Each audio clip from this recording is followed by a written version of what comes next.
بسم الله الرحمن الرحيم. الحمد لله رب العالمين والصلاة والسلام على أشرف المرسلين سيدنا محمد وبعد. xildhibaanka golaha wakiilada mudane cabdiqaadir xaaji ismaaciil jirde scholarska cilmi baarayaasha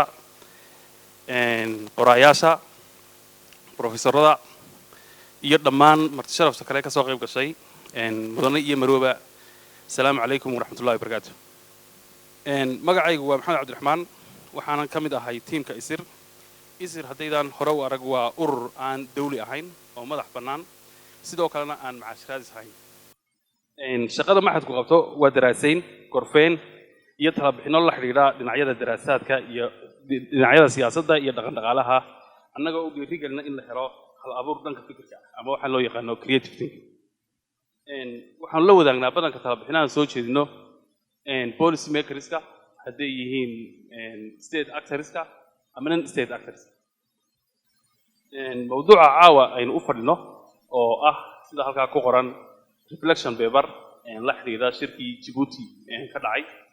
iyo baadigoobka loogu jiro in la helo habraac sal ballaaran ama waxaan idhaahno a broad based roadmap. sida aynu ka warqabno dowladaha horumaray iyo dalalka runtii xasiloonba siyaasadda lagu hogaamiyo dowladaha dabcan waxay ka timaadaa inta aanay dowladdu iska bixin meelahan oo kale meelaha ay isku yimaadaan ama fagaarayaasha ay isku yimaadaan cilmi baarayaashu looyaradu qoraayaashu dhammaan dadka noocaas oo kale ah. runtii caawa waxaa noo sharafa in dadkaasoo dhan halkan caawa cabdiqaadir xaaji ismaaciil jirde oo runtii waayo aragnimo badan iyo khibrad badan iyo aqoonba runtii kasoo diyaarinayay sanadihii ugu dambeeyay oo dhan. waxa markaa aynu ku bilaabi doonaa presentation kooban oo kolley qaar badan oo idinka midana waa laga yaabaa inaad aragteen paperkii aan soo saarnay. xasan suudi oo ka mid ah advisory groupka teamka Institute for Strategic Insights and Research ayaa si kooban u taaban doona 20 minute ama 15 minute waxaan ka badnayn buu haystaa. waxaa isna inala wadaagi doonaa a better way forward waxaynu bixinay halkii looga dhaqaaqi karaa runtii xaaladan xildhibaan cabdiqaadir xaaji ismaaciil jirde kadibna microfonku insha Allah waxaan rajeynayaa inuu idinku soo wareego. marka xasan baan ku soo dhaweynaya. bismillah waad mahadsantahay maxamed. reflection paperkani wuxuu isku dayayaa inuu turjumo ama tafsiir saaro deliberationkii 4 cisho magaalada Djibouti ka soconaya ama summitkii madaxweynayaasha Somaliland iyo Soomaaliya iyo regionku ay isugu yimaadeen. in fact paperkani waxay follow up u ahayd ku isna ka horeeyay bisha afraad soo baxay oo isna ka hadlayay sida lagu gaari karo final settlement. oo waxa kale oo ka sii horeeyo kaasna si daba socday paper kale oo isna ka sii horeeyay sanadkii hore soo baxo isna ahaa how to revive wada hadaladii 5 ama 4 sanadood ee gaabiska galay sida loo soo nooleyn karo. aan mesela waxyaabaha ku yar cusbaa hadaynu hore ugu yara galno waxa kamid ah tusaale ahaan shirkani wuxuu galay marxaladii labaad. in fact marxalad hore oo aad ugu raftay oo tusaale ahaan 30 sanadood Soomaaliland jirtay ku dhawaad 10 sano kamid ah wada hadaladan la waday waa markaynu ka soo qaadno February 2012 8 sanadood ama 7 wada hadal ee ka horeeyayba waxay badanaa ku salaysnaayeen in dhinacyada Hargeysa iyo Xamar ka yimaada roomkan oo kale la isugu hoosgayo dabeetana iyagu ay wada hadlaan oo cidda had iyo jeer hoos gareynaysa good office waxa la yiraahdo ma bixin jirtay. laakiin waxaynu aragnay marxalad labaad oo in fact Somaliland ay xoog ugu ololeynaysa oo ahayd in la kala daalay dabeetana loo baahan yahay third party mediator ah oo soo dhaxgala. tiibaan inuu runtii arkaynay waxaana aad uga dhex muuqday intaynu arkaynaa ama inta la soo wariyay US oo mesela iyo EU oo wada facilitate gareynayay barasharna runtii tusamaga stand isticmaalay. guud ahaanna revival kan imanka inoo muuqda waxa soo motivate gareeyay ama dhinacyada xiise geliyay shirkii aan ku talagalka ahayn February sanadkan Addis Ababa ku dhaxmaray labada madaxweyne. haddaynu u nimaadno markaan inta kaga nimaadno waxyaabaha ku cusbaa shirarkii hore markaan barbar dhigno waxyaabaha kale iyada lafteedu meesha ku jira waxa kamid ahaa inay jirtay degree ama ilaa xad in wax la coordinate gareeyo dhinacyadii marka hore individual effort ka waday in meel la isugu geeyay inkastoo dhinaca kalena haddana la reflect gareyn karo la odhan karo may matalan UK oo ahayd the first muxuu ahaay sponsor wada hadalladanba inay ka maqnayd in fact stakeholder weyn ay soo aragta laba Turkigo matalan muxuu ahaay the single sponsor of the most of the talksna aha isaga laftiisuna oo dhinac aha in labadaasba runtii ay ka maqnaayeen inay issue iyada lafteeda loo arki karo haddaynu halkaan yar isir tul taagno muhiim ma aha ideally ama substantially muhiim ma aha in cid walba ka soo qayb gasho ama cid walba dadaalkeedii meesha lagu hubsado laakiin goorta muhiim noqonaysa waxa weeyaan laba marxaladood koow in effortska individualka synergy loo bedelo oo meel xoog loo wada duwo iyo ugu yaraan haddii aan taasi jiraynin in laga hortago frictionis dhaca ama in waliba caadigan oo aad moodo geopoliticska regionku inuu dib u soo casboonaanayo wixii ka dambeeyay 1991kii dhinacyada Somaliland iyo Soomaaliya tiimamkoodu waxaad yar moodaysay niyad samay fiican inay markii hore jirtay xagga Soomaaliya waxa ogeydeen July 2019 baa guddi iyagu ay sameeyeen guddidaasi controversial figures xoog laba runtii ku jiray Somalilandna protest xoog laba ka muujisay laakiin shirkii Addis Ababa ka dhacay waxaad moodaysay in toonku isu soo bedelayay ha noqoto apology la isweydaarsaday iyo qaboolkii iyo sidoo kale guud ahaan marka la is refer gareynay midba ka kale oo refer gareynay sida isaga hadli jireen guddidii last minute kii xagga Soomaaliya waa la kala diray iyadoo loo arki karayay inay niyad sami oo kale ta abuurayso sidaas la midana siyaasiyiintii reer Somaliland ee xagga joogayna waa laga yimi taasoo runtii ahayd point of contention shirkii u dambeeyay ee fashilmay January 2015 dalafteeduna siba ay fafaalo ahayd laakiin cagsigeeda taas waxay keentay ama ay ka dhigtay teamka Somaliland inay well prepared noqdaan tusaale ahaan ilaa 3-4 wasiir arrimaha dabadeed oo wada hadallada ka soo qayb galay baa marayay halka Soomaaliya aanay diyaarsanayn haddii loo sii gundadeganay iyagu waxay rabeen ama sida muuqata ay rabeen inay ka hadlaan argument umay diyaarsanayn laakiin inay muxuu ahaayay quick fix solution oo kale ama substantive issues ka inay markaba toos u guda galaan halka Somaliland iyadu dood runtii u diyaarsanay taasina ay keentay in markiiba la soo kala boodo lagana shaqeeyo sidii markaba shirka loogu sameyn lahaa face saving wana sababaha keenay in markiiba dib loogu noqdo dhowr 3-4 qodob ee isku weerwankiiba laga wada hadlay ama la isku soo muxuu ahaa ku jiray communique-yadii ugu horeeyay 3 qodob baan isir tul taagayayo tusaale ahaan communique-gii maalmihii dhaweyto ku jiray ama laga wada hadlay tusaale ahaan mid waa arrintii ayrku de taariikh dheer buu leeyahay ilaa 1991 markii wadanku burburay Somaliland madax banaanideeda la soo noqotay wadanka qaybta inta kalena ay muxuu ahaayay dagaalada toos u sii gashay ayrku wuxuu ka wareegayba in cid policy maker loo dhiibo oo hadee jeer aid agencies xoog leh baynu arki jirnay laakiin arrintaas waxay soo bedelayso xoogeedu wixii ka dambeeyay 2000 tusaale markii Mareykanku dual track strategy-ga uu bilaabay track uu ugu talagalay meelaha iyagoo ay u yaqaaneen Jamhuuriyaddii hore Soomaaliyeed ee ay u arkeen in marka progress fiican xagga nabadda iyo xagga institutional building ka sameeynayay gaar ahaan waa Somaliland iyo Puntland track labaadna dib muxuu ahaayay peace building koonfurta ama South Central-ka intay u yaqaaneen marka iyagu ay ugu talagaleen arrintaas waxay soo bedeshay 2013 horraanteedii tusaale ahaan Mareykanku dawladnimada Soomaaliya aqoonsaday dabeetana waxa ku xigay haddana barnaamijkii New Deal-ka la oran jiray New Deal-kaasi implication xoog leh buu leeyahay waana meelaha runtii markii ugu horeysay gacmaha Somaliland iyo Soomaaliya ay iska gaadheen tusaale ahaan Somaliland special arrangement baa loo sameeyay ay natiijooyinka all the way ka dhalatay ay kamid yihiin barnaamijkan gaarka ah ee gaarka u taageera muxuu ahaay Somaliland sida Somaliland Development Fund iyo hawlaha la xiriira halka Soomaaliya kiisana special arrangement gaar loo sameeyay haddana soo wad face-kaas markuu dhamaaday 2017 wixii ka dambeeyay NDB bay Soomaaliya u wareegtay tii okay kana rabnaa anaga muxuu inaan ku dhaaragareeyna ayrka in fact si marka loo eego iyagu waxay ugu talagaleen inuu noqdo masafkii magaca ay Soomaaliya u yaqaanaan oo dhan wax ku soo marayeen aydkana aslan ba la iskuma hayo haddaynu halka lafteeda ku noqono sheerka xooga la iskuma hayo inta badan la isku hayaa yaa la garayn doonaa arrintaasina sovereignty issue bay daaran tahay Soomaaliland waxay soo aragtaa aynu wax wada laadsan aynu si u wada leergareyno equal leadership aan la wada nimaadno halka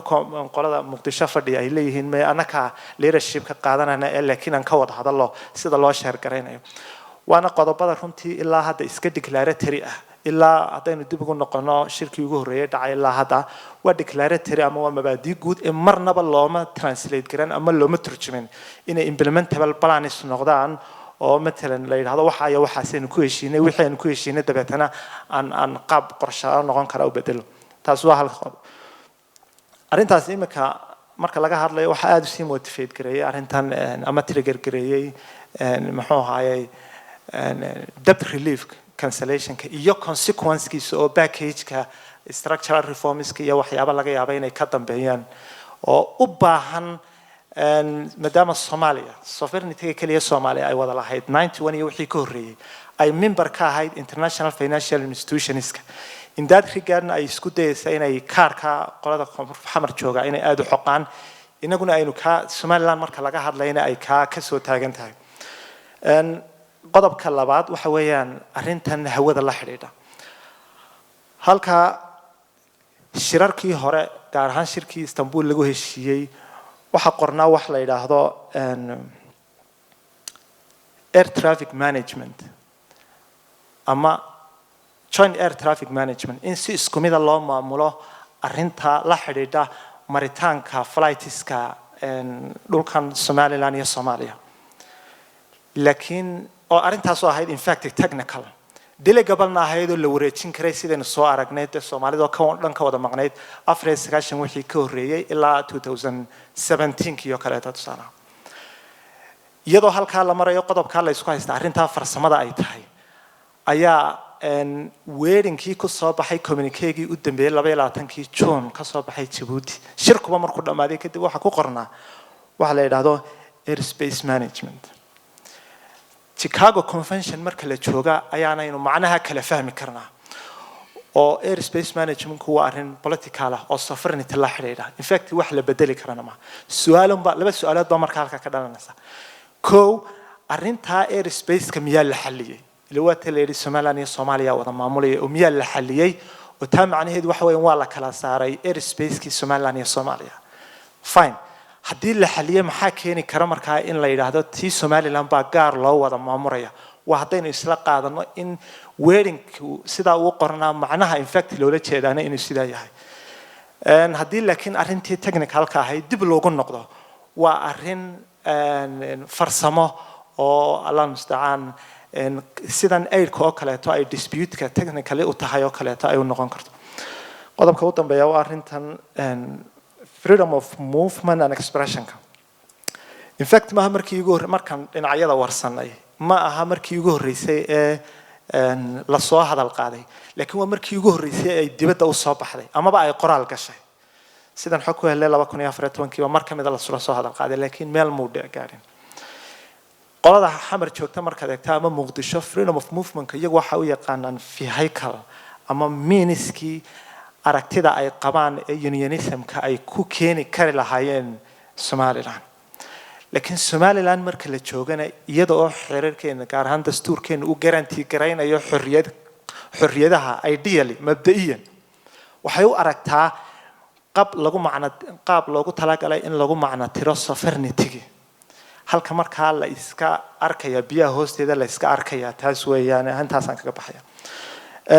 waxaan ku soo gabagabeynayaa qodobka la xiriira afar qodob bay baybarku tala soo jeedisay in fact afarta mid baad moodaa kan halkan ciwaanka ku qoran baad moodaa inuu koogu weyn yahay kuwa kalena laga yaabo inuu accommodate gareynayo waa arrintan road mapka sidoo loo sameeyaa waxa ka muhiimsan ma isleeyahay maxay muhiim u tahay in la helo road mapkaas saddex meel haddaan ka yara sheego tusaale ahaan ilaa hadda intaynu arkayno wada hadallada waxaad moodaa in international community-gu ay bushgaraynayaan oo aan willingness rasmi labada dhinac midnaba ka jirin waa haddaynu isla garanno in labada dhinac aaminsan yihiin the only way out qaabka kaliya ee xaaladan ay ku jiraan statuskooga ay kaga bixi karaan ay wada hadallada tahay weey waa hadii taasi ay given tahay ilaa hadda waxa bashkareynaya dhinac kale oo dhinacyo kale oo saddexaad baa isugu yeeraya in la helo roadmap markaa wuxuu ka caawin lahaa in dhinacyadu ay gartaan ama ogaadaan inta waxyaabood ama inta jaranjare ee ay tahay inay maraan laba waxa kaloo ka caawin lahaa inay u kala qaadaan arrimaha waxyaabo minor ah oo laga wada hadli karo sida arrintan aidka iyo arrintan muxuu ahaayay flights oo kale la xiriira iyo arrimaha masiiriga ah ama long term ka sovereignty ugu weyn yahay in la clarify gareeyo oo final settlement laga gaaro arrin kale oo saddexaadna uu ka caawin lahaa oo ah maxay muhiim u tahay in roadmap la helaa waxa kale oo muhiim u tahay haddii arrimaha la fahmo oo ay gartaan mid waliba dariiqa dheer ee u yaala waxa laga yaabaa sidoo kale in institutional establishment-ka la xiriira hawlahaana ay dadejin lahaayeen ama diyaarin lahaayeen laano 8 sanadood ilaa hadda si ad hoc ah ayaa dhinac walba looga maamulaa guddi yar oo degdeg ah oo quick ah ama waqti yar oo ka hor la sameeyay halkii laga institutionalize gareyn lahaa cilmi baaris laga sameyn lahaa communications noocyo kala duwan cadaan iyo madow hadaan ahayn kala rag kala la xiriira ama siyaabo midab kala leh lagu wada xiriiri lahaa si waxyaabaha qaar kood loo soo dhaweeyo laana waxaan arkaynaa tusaalahan shirkan oo kale yahay ajenduhu waxa la helay oo kaliya ta ama overnight amaba markii meesha la tagay taa macnaheedu waxa ku tusayaa inaan weli la isu bushkareynaya dhinacyadii aan ilaa hadda rabitaan rasmi ah dhinacnama aan u leeyahay aad iyo aad baa u mahadsantiin intaasaan kusoo koobaya waxaa kaloo jeclaan lahaa haddii inteennii warqadda akhrisay qodobada conclusionka markaad eegtid waxay conclusionku taabanaysaa in hadda ay ku dhowdahay decade ku dhowdahay intii processkani ama geedi socodkani socday wax muhiima oo tallaabo xagga hore loo qaadayna aanay muuqan roundkii hore ee 2012-2015 marka ay labada dhinacba ka baqdaan inay arrimaha substantive-ka ka hadlaan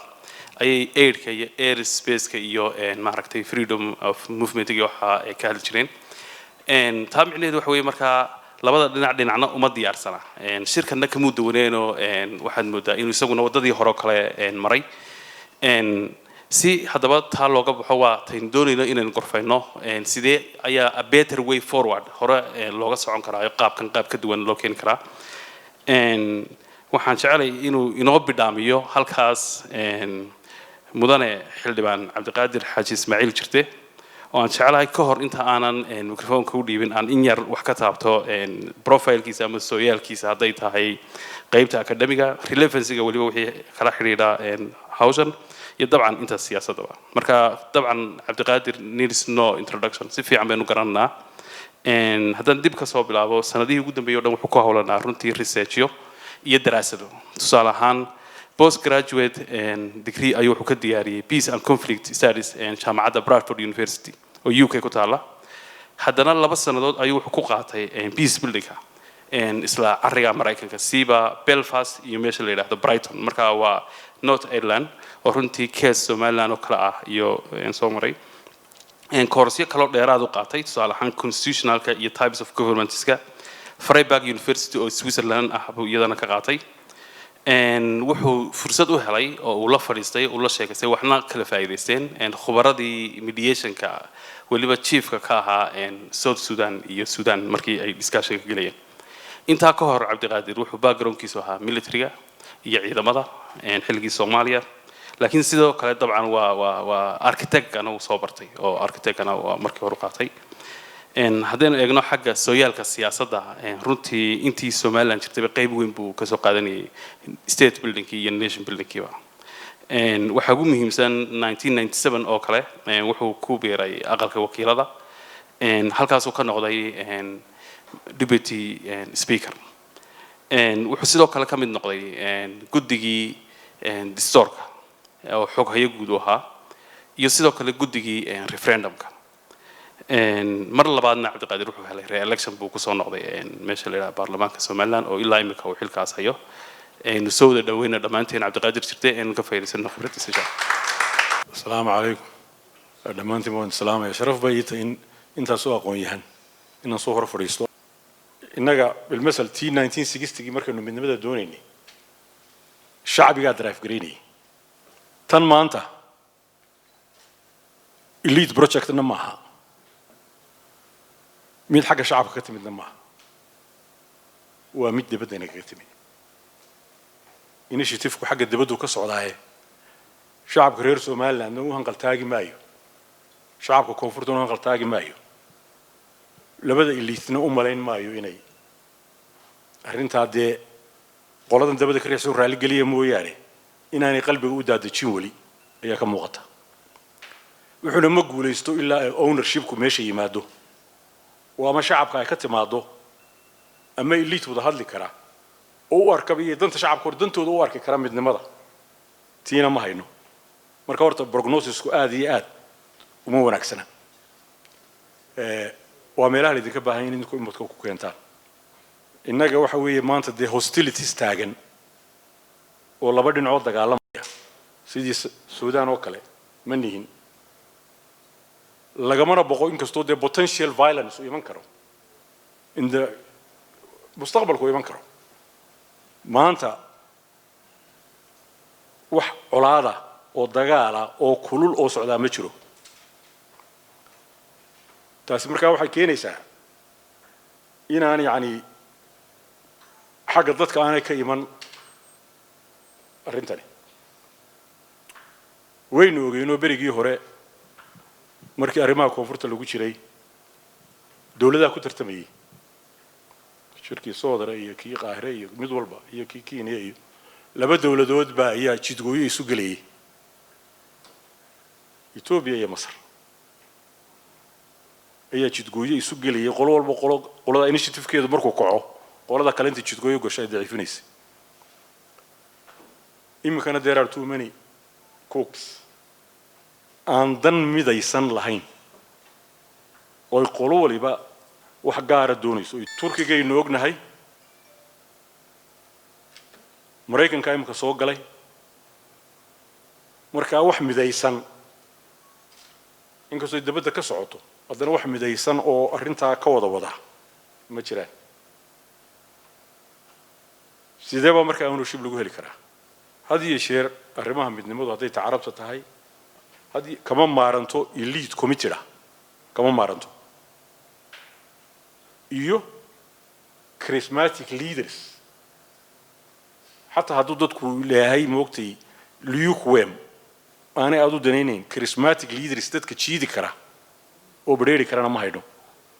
ودمورنا هنا مانتو سوماليا وحكي إيه سوماليا بدأ charismatic leaders دادكو دا كعين كرا وهرجلي كرا أيها تشرا تاسنو بمقنت وركورت بورغنوس ساسانو وناكسني أو أنت سوف أكتر بمغي لبضع لنا قولوا ولا با سبوا وركتا أنا قد يعني politician أنا سياسة كلها هجرة وحنوي ممر نكن أقابل سنها دولة تركيا أحرمها وده هذا لذا يونيكي هوري ساوث أفريقيان كهاي سنة أي وحنكون ريدين كم واحد سمايسين واحد إنفليت جريس لا بقوله سمن بالدون يي واحد إنفليت جريسين قول لي صوتك وإما كيسوها يستيقظ إنك جا عن سريان ولا ذن كلام iyaga maanta wax ka maqani waa nabadgelyo wax ka maqan oo kale ma jirto taa god sovereignty ba haystaan international organizations ku dhanbay gacanta ku hayaan sidii dawlad baa loola dhaqmaa cidii wax ka maqan yihiin bimaana kelima waa Somaliland iyaga nabadu ma ka maqan nabadaasina Somaliland kaga xidhna ladas taasaan underscore gareynaya inay Soomaaliya degto oo maamul goboleedu heshiiyaan oo shabaab laga adkaado Somaliland role kuma laha there is no role for Somaliland in that area iyagu way haystaan waxay doonayeen way gaareen taasa ka maqan taana caalamku ma hayo iyaga ay soo hayaan taana iyaga ayay soo hayaan Somaliland wax badan ka maqan Somaliland wax badan ka maqan waxa ka maqan دين عالم كي كم بتنقطه دين عيال بقى ما هو حوري عدي ولا نوتي مع دابو حيتر هذا you have done a good job عدي ولا بقى وين ما تشيره تاخذ excellent job بقى بته مركا وحنا نقول نبي إنهم قروح بدن ونبي بهريك وشوكته ونو ولا بيش الله راعه لكن ني سود ولا لواي halkaasuu ka galay warta cidii wax ka maqan way inaga iyaga waxba kama maqna taafgud wixii ay caalamka ku lahaayeen oo dhan way heleen waxa ka maqan wixii gudahooda ay qabsan lahaayeen ay maamulka gobolada iyagu heshiin lahaayeen ee cudud la isu geeyay shabaab laga adkaan lahaa taana inagu ma hayno mid aynu ku kordhinayno inagu haddaynu maanta heshiis wada gallo oo aynu road map badan samaysano halkaan isugu nimaadno iyaga wax u taraysa taasi ma jirto horta kuwii wax ka maqan yihiin waa inaga point 1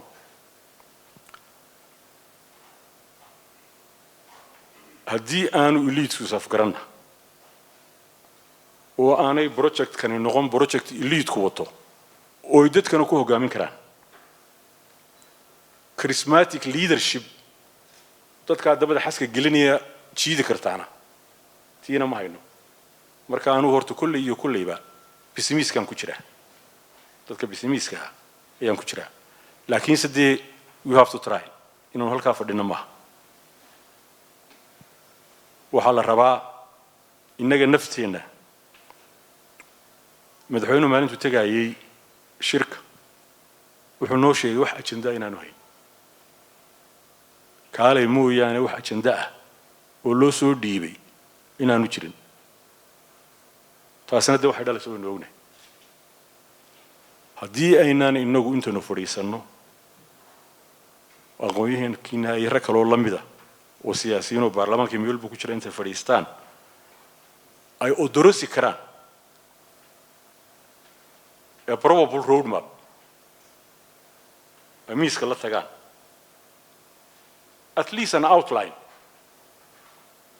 inagoo socono dee faramaran aynu meeshii tagno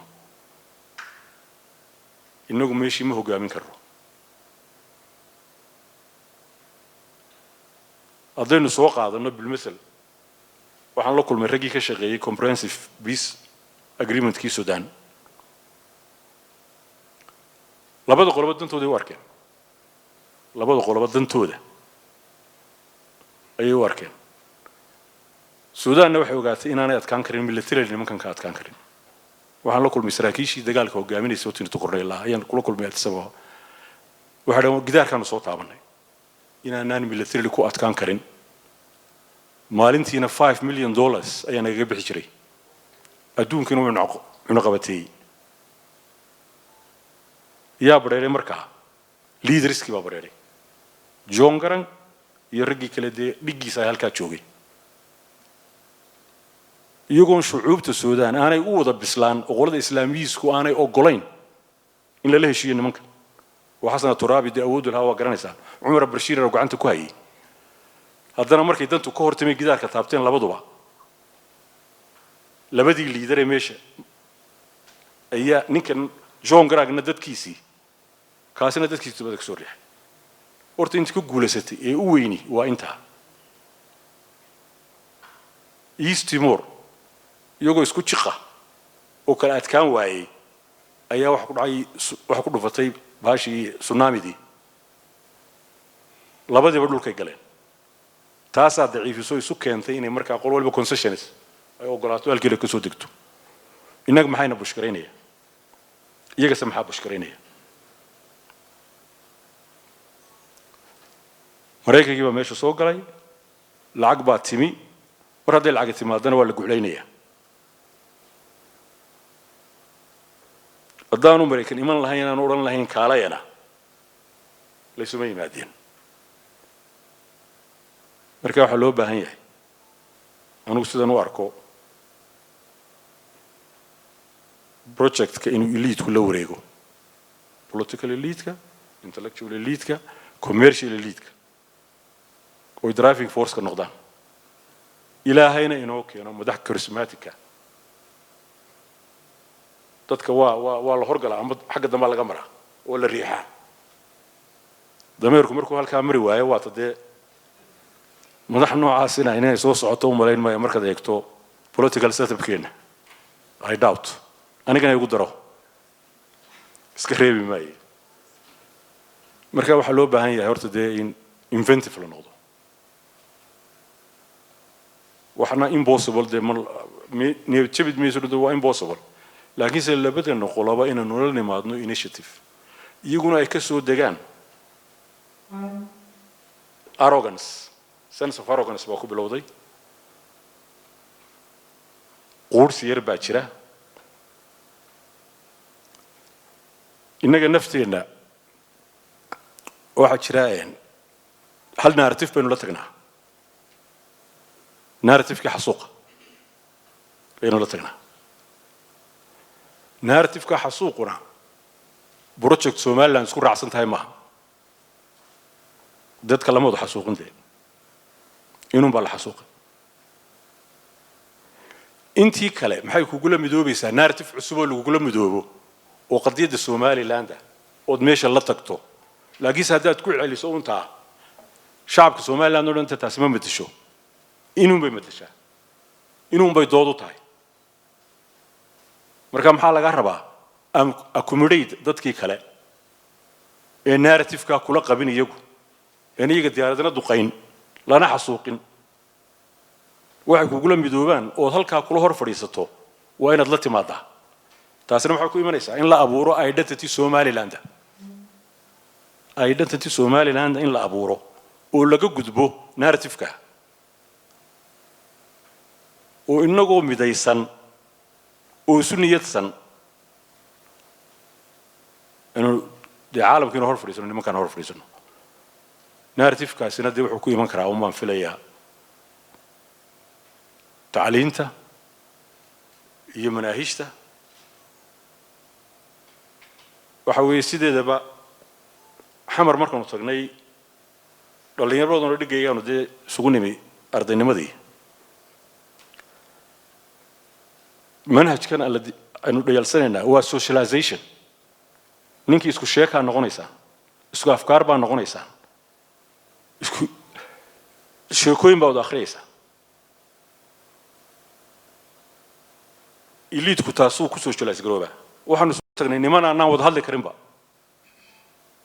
oonaan isku manhaj ahayn oonaan isku sheekayun ahayn oonaan isku heroes ahayn tii maanta waa laga soo gudbo dee waxaan u filayaa inuu Maraykan iyo Canada iyo Ingiriis iyo Yurub ka timaadeen dhamaantiin ama manhajku ka yahay marka idinkoo elite-ku maanta intellectuals wada hadli karaan intellectuals hal hees baa wada qaadaan liberal democracy idinku markaa wada hadli kartaan horta idinkuna wada hadla idinkoo siyaasadda ka madax bannaan wada hadla waana wada hadli kartaan alxamdulilah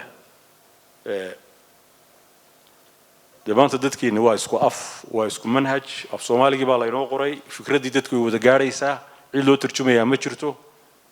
taasina waa faa'iido waxa weeye marka hore maxaynu doonaynaa iyaguse maxay doonayaan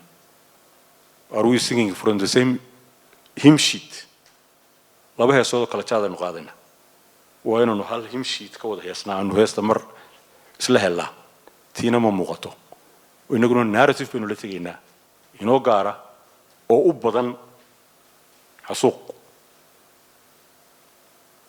iyaguna dee kalgacal badan halkaa ma jiro there's no point shacabku tiisii baa cuslaysayba shacbi laba cashuurood bixiya oo shabaabna ka qaado dowladduna ka qaado kuwa kalena ka qaadaan uun ammaan haysan u malayn maayo inay habeenkii ku seexdaan Somaliland baa naga maqan I don't think so kuma weyna kumana cusla midnimadu iyaga wax kale ugu muhiimsan marka waxa weeye haddii aan labada dhinacba kelmadda waan ku celinayaa charismatic leadership dadka hogaamisa oo jiida oo dadku hadduu shakiyo xasku dabada geliya ay ka soo saartaa aanay jirin ama elite isku xidhan oo elite project ka dhigtaa midnimada tiina ma hayno ciddayse wax ka maqan yihiin waa innaga marka mar walba anigu inaan laga quusana wada hadallada kuwa dabada ka riixaya innaga noqono innaga danteena ku jirtaa waxa haddii ay sidaa ku sii socotana marun bay iman doontaa gacan ka hadal it's not an impossibility dowladaha waynu naqaanaayoo markay internal promise-ku ku bataan waxaa la sameeyaa wax hanjabaadan hore u dhaceen oo cabdullaahi isbu waa kii yidhi dee beer baanu geel ku raaci jiray ilaa beer baan tirsanaya innaguna dhowr jiro inagana yidhi gaalkacayanu soo qabsanaynaa markaa hanjabadahaasna dee hawada la iskama marina waa wax iyana dee raad ka tegaayo oo muxuu raadun ka tegaya marka anigu waxaan qabaa ciddii wax ka maqan yihiin iyo haddana reluctance-ka wada hadalladan waa innaga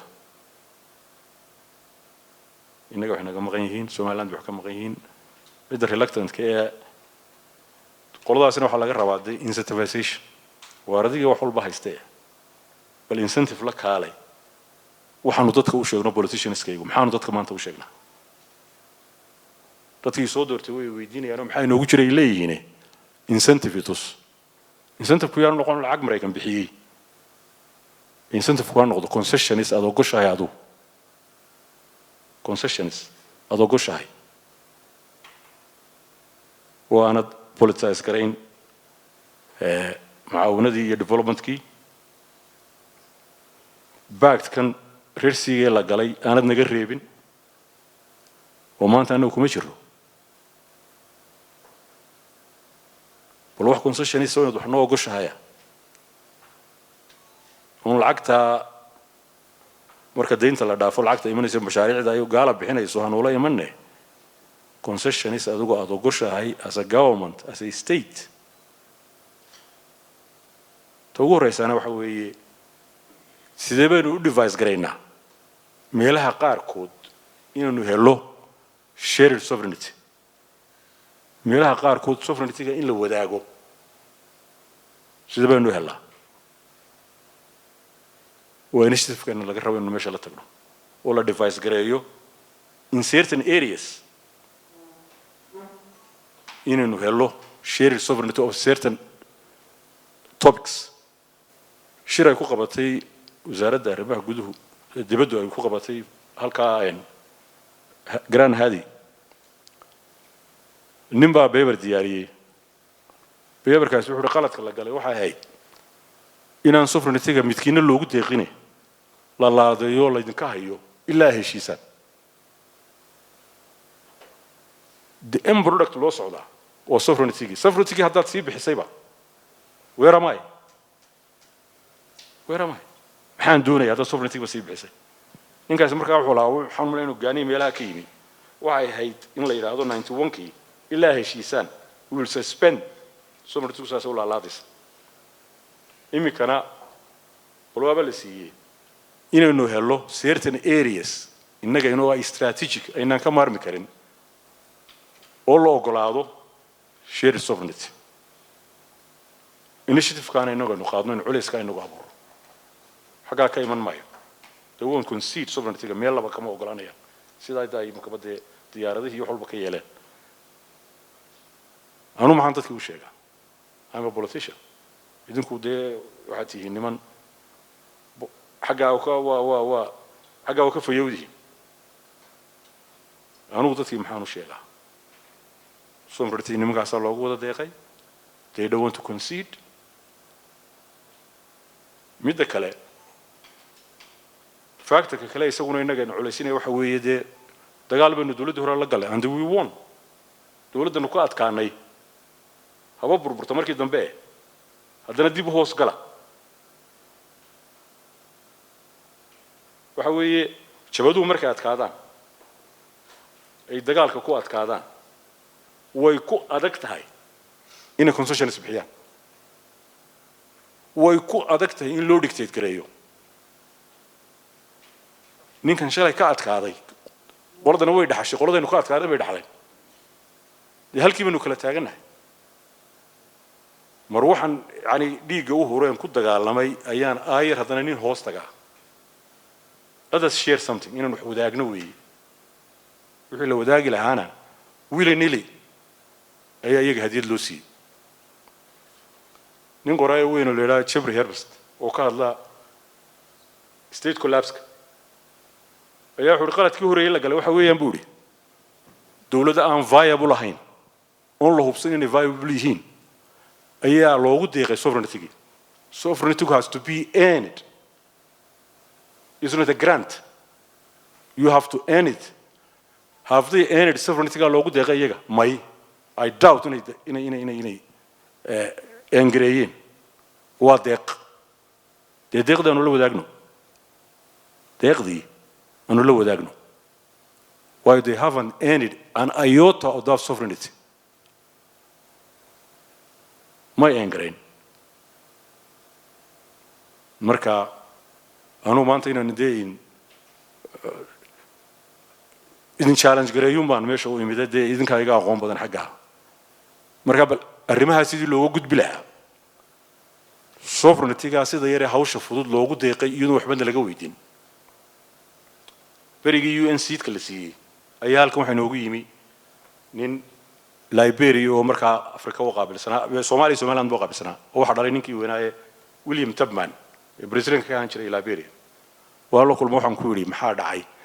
ويحلو واحد شراك credential committee United Nations كا كواسا رنت إيجا كواسا وقلاده وحن كل واحد لقيه أبا credential committee قاسي إناني أقول سومالي أنا هالكمية شقتالو نمكن كأقول دقيقة كرسي جايري حق بيقولوا إنه هفريستين ما أبكم كهلي كران سومالي لاند معون واحد إنه نلو دقنه without our consent إنان كرسي قال له قديق without our consent إمي كانوا حكوا سوقنا أنا ذي وبالفكر أو سي أنو ضدكي أنو كرامة له أنو ضدكي ولا هذا الله ملهري كرا strategic area سومالي لأن أنا كمار مكرينه أو لما تابتان shared sovereignty مكوية كرا وحويين أنا واحد كبرتي ونسند شوقي بلفاست مواقفتي سيدي أكل فوقيت ولوجا وهيستوريك هو ديفيد كرومويل إيو سيدي الأيرش سيدي لو قلي شري إيو وحبا مد أيرش شو حسب يشيع كشرها بيني ومركز سويل ورياه وأرضية. Do you know that we were the niggers of this land before your lot came? We were the niggers of this land before your lot came. ممكن إذا كان niggers لك سبريك عن نجا أياك أهين هل كاسلك على تاجنا هذا نواتي ده comprehensive واتي لك على ده Good Friday agreement واتي لك عليه وحمرك صوص عضبة وحمبو ينا ما حكينتي ده إلا يسقون صدي والله بس من شنفين يو أيوة هذلين يو British government UK government شنفين أيها توصل هذلين يو قوم قلنا كلام مرين dhiiranaanta ay rabtaa lagu dhiirado marka walaaladeen hadii dhiiranayaan oo meelaha qaar kood oranayaan sovereignty wanda la sheer gareynaysan yaani kibir uu sii kordhinay sida ka muuqatana kibir uu sii kordhisay shirkii London waxa lagu two equal entities maanta tii waxba kama hadhin wax aliyaala wax ka yaala equal entities-ki ma jiraan iyana ogolaan maayaan waa deadlock inaguna junior partner inuu noqono ogolaan mayno marka bal halkii looga gudbi lahaa idinkaan anagu idin waay thank you ومحسن yahay mudane Cabdiqaadir Xaaji Ismaaciil jirte kullay waxaan filayaa hadda waxay u soo wareegaysaa xaqiina u soo wareegaysaa waana leading challenge kale waa arkaysaan runtiina kullay qodobada dooda wada arkaysaa iyo paperku inay isku dhow yihiin oo labaduba ay muujinayaan inaan wax progress oo badan la sameyn xasan wuxuu taabtay in processkii hore ay good offices taagneed iminkaas ay u soo gudubtay mediation halkan waxaa fadhiya agaasimihii hore ama directorkii hore maxadka xalinta khilaafaadka iyo daraasaadka nabadda ee Hargeysa University Maxamuud Sheekh oo runtii isaga laftirkiisu dabcan in badan soo daraaseeyey marka waxaan jeclaan lahaa as ice breaker oo kale inaan isaga marka hore kaga naxsado kadibna challenge-ka qofka saaba u diyaar garoobo insha allahu tacaala inaan maxamed ku soo بسم الله الرحمن الرحيم marka hore aad iyo aad baan u salaamayaa madashan ay isir soo diyaarisay oo runtii ay farxad weyn tahay Cabdulqaadir Jirde xildhibaanka mudane Cabdulqaadir oo aan reer Bradford isku nahay marka waxaan malanayaa reer Bradfordianka laga yaga hore mariyay in isku xignaamayo dadka la siiyay mugtay Bradfordian xagga dambe ka soo galo runtii isku maana ogeyn laakiin waa saal shay oo la iga naxiyay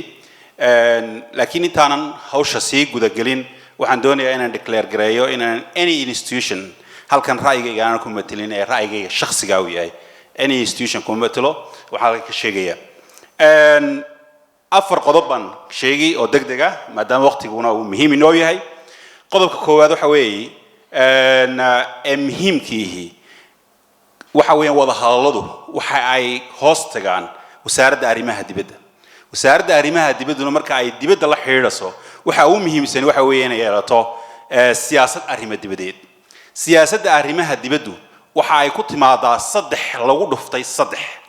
saddexdaasi waa inay islahaadaan hadday saddexdaasi ay kala tagaan